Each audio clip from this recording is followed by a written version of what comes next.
How's it going, everybody? And welcome back to the podcast /vlog/fitness journal. Today I want to talk about finding your motivation and what it means to continue to remain motivated even during trying times. So let's go.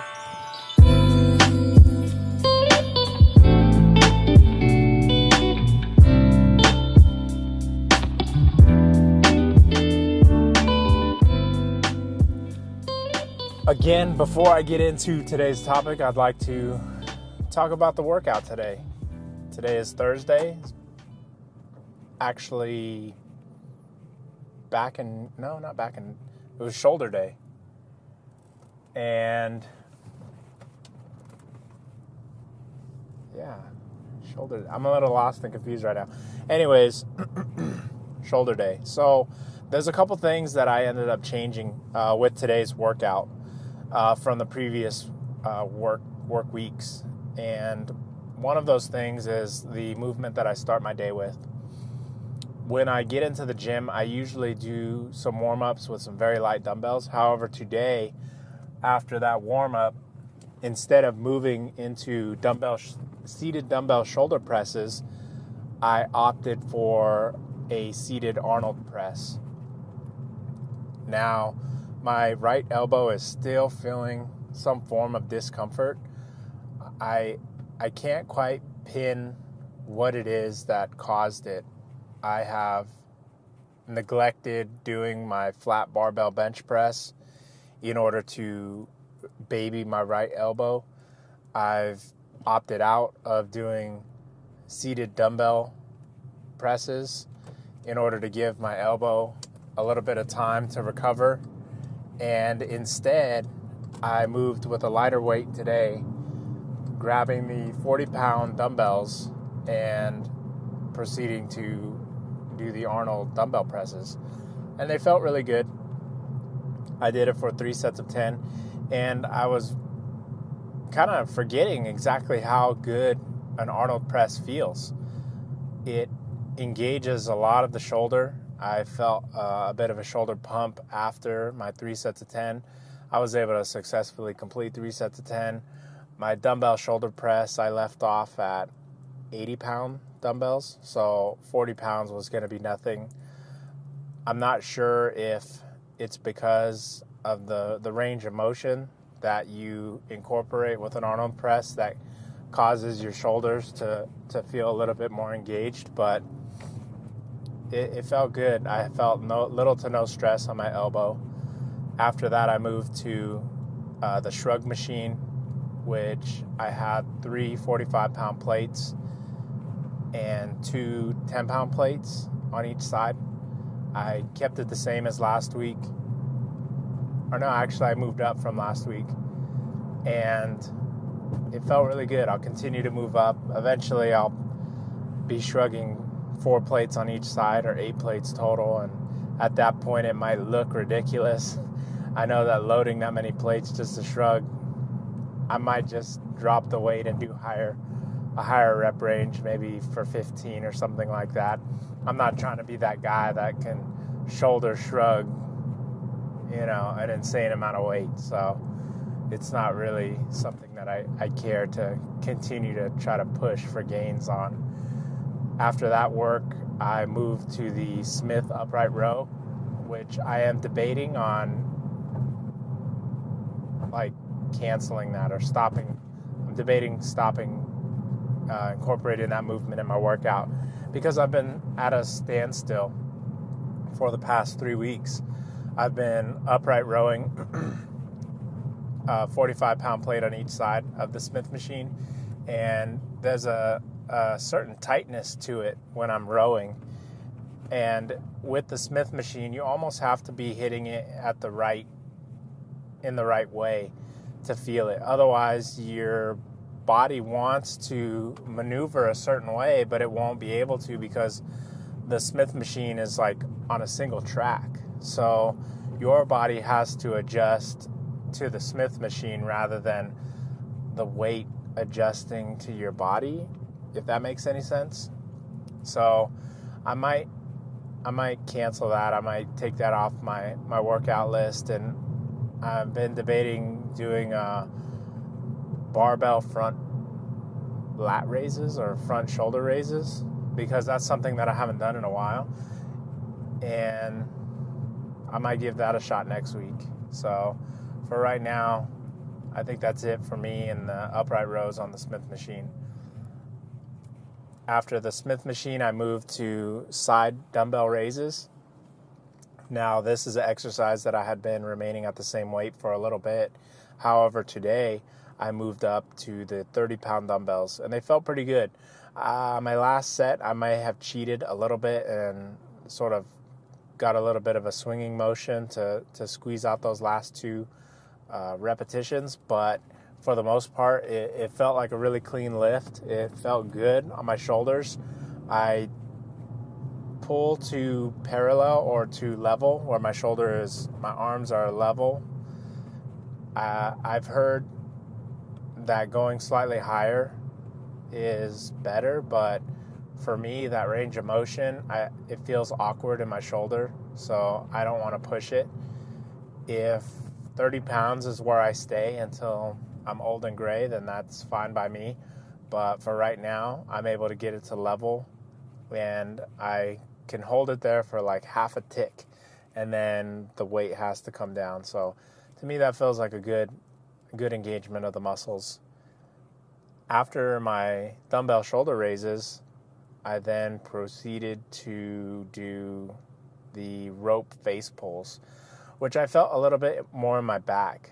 And it may have been attributed to me being sort of unfocused this morning. I don't know what my distraction was, but I was feeling it in my back and not my rear delt flies, or my rear delts, I should say. So I don't think I'll cancel out doing that exercise, but I'm definitely going to stay at the same weight. For my rope cable face pulls, I'm doing the 100-pound. It's a 100-pound plate. So that's probably where I'll stay for a little bit. And then after that, I did the shoulder press machine. And rather than doing 2-arm, I focused on single arm. It is a machine that allows you to move each arm independently. So I thought that was pretty interesting. The seat and the position is really comfortable for me. I feel my shoulders really engaged with this machine. So I decided to give it a shot last week. It felt really good, so I continued to do it this week. Again, another machine for 3 sets of 10. I started my first set with 80 pounds, but maybe it was the hand position or something like that. It just felt a little awkward on my right elbow, so I dropped the weight down to 40 pounds, and I did single arm to where I could really focus on the movement of my right arm and try to put my wrist or hand or elbow position in a way that wouldn't cause any discomfort. And I was pretty successful with it. After that, I then moved to the cable machines for rear delt flies. And the rear delt flies have felt pretty good. They're something that I stopped a few weeks back, but it feels good to be doing them once again. So that was pretty much my workout in a nutshell and how it felt. I'm still making progress on a lot of my lifts. For shoulders, however, I'm pretty hesitant to want to push the weight up too soon or too fast too soon, just because shoulders you can find yourself in some hot water, and the shoulder muscles really aren't that big. So in my mind, I would feel that your shoulder work doesn't necessarily have to be insanely heavy weight, that you can achieve the same goal with high reps and a moderate to challenging weight. But on to today's topic of finding your motivation, I feel that that's really important, especially when reaching points in your weight loss journey that become very trying or very difficult. And it's remembering what motivates you, or finding that motivation early on because there will be times where you're feeling low, or there will be times when you're feeling just at least self-defeat or defeated in general. And some of these things or ways of attaining that motivation is to find what it is that motivates you to begin with. Is it your family? Is it a small part of yourself? Is it your friends or your coworkers? Are these the things or the people that motivate you and that drive you to be successful in attaining your goal? And knowing what demotivates you. They can be some of the same things. It can be your family. It can be yourself. It can be your friends. And some of the times it can be your weaknesses. For me, I have a love-hate relationship with food, and that is one of the things that takes me off of my path in this fitness journey and causes me to take 2 steps back when I'm barely taking half a step forward, because this fitness journey is a long one. It's nothing like you can quickly be sold on the idea that you're going to attain this in 6 weeks or in 12 days even. But the truth is, you have to dedicate time, serious time. For myself, I've set aside the mental space in my mind, knowing that this fitness journey is going to take me at least a year to attain and reach a position where I feel comfortable with my physique and with my weightlifting. And after that year time, I'll have to reassess what it is that I'm doing and decide what direction I want to go, whether it's to continue to drop weight even more, or if it's to try to reignite that powerlifting sort of training pattern or path that I was on so many years ago. And also knowing that the weight loss you can't keep doing it for forever, that eventually you'll have to add some calories back into your life and put on a couple more pounds so you can lift more and gain more muscle, and then take another long and slow weight loss journey. So for me, I've set that 1 year aside, and my motivators are definitely my family. I have a few friends that are very motivating, and even the fitness community in my area. I'm not really big on following celebrities or people who have millions of followers on social media, but there are a few people who I feel have that potential in my local area to be that next fitness guru or fitness role model, and their following count isn't in the millions, and they do reply if I send a message on Instagram or through Facebook, and they do call me out if they see posts on my page like too many cheat meals or meals that are outside of my sort of caloric range. So they can be that motivator, and they can also be that checks and balance at the same time. Now, I say coworkers, but it is a handful, because even then, some of those demotivators can also be your coworkers or the people that you work with. I never quite understood the reasoning behind people wanting others to either fail or to end up on the same level as themselves. Maybe it's when you see somebody setting off on a journey or going on, as cheesy as it may sound, an adventure, and you're staying stagnant in your own life and not pursuing what it is that you're passionate about. It doesn't even have to be fitness. It can be something like art or acting or even doing a podcast or a vlog. And because they're not pursuing those goals, they might want to then bring you to that place where, well, you shouldn't be pursuing yours either. And they'll come in all different forms.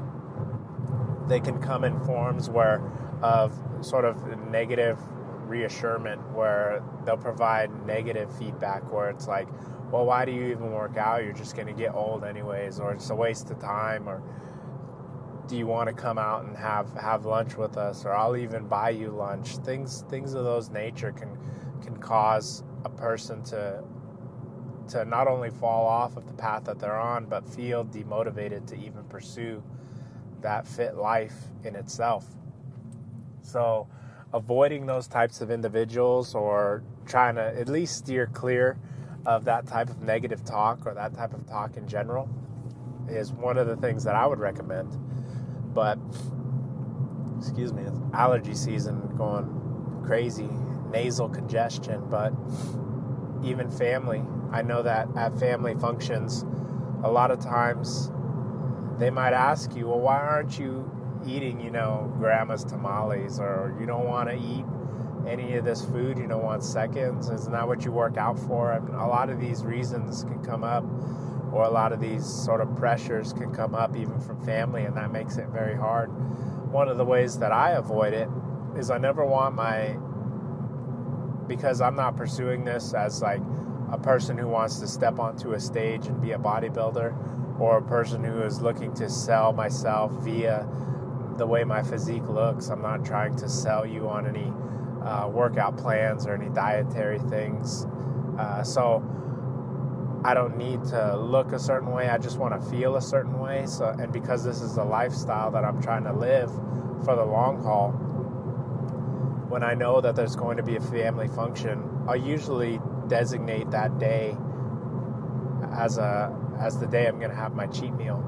And if there's time before the family function, after going through the day with my wife, I'll try to set time aside to incorporate at least some fasted cardio first thing in the morning, or get some cardio in after the family function. So at least I will have not spent the whole day in a sedentary state and pigged out on what is really delicious food with family. It's one of the ways that I can still maintain this lifestyle and not have it interfere or feel those pressures, because it's easy for me to churn down seconds or to churn down dessert when it's like at least I've had a majority of the food or a sizable plate in itself, because then I can easily say, no, I'm full.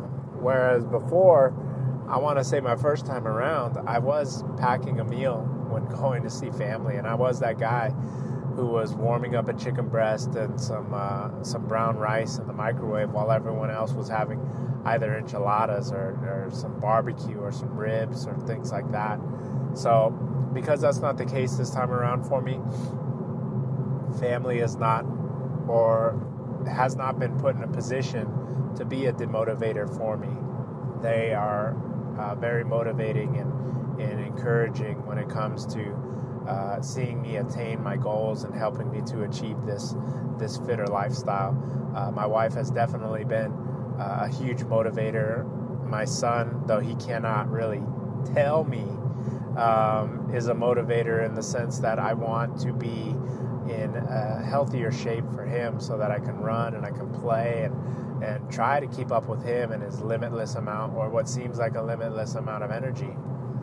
So finding that motivation for yourself, I feel, is very important, and seeing what these things are. And if writing it down helps you guys, then write it down and try to steer clear of those things that are demotivating or those things that might bring you down and make you feel demotivated because of it.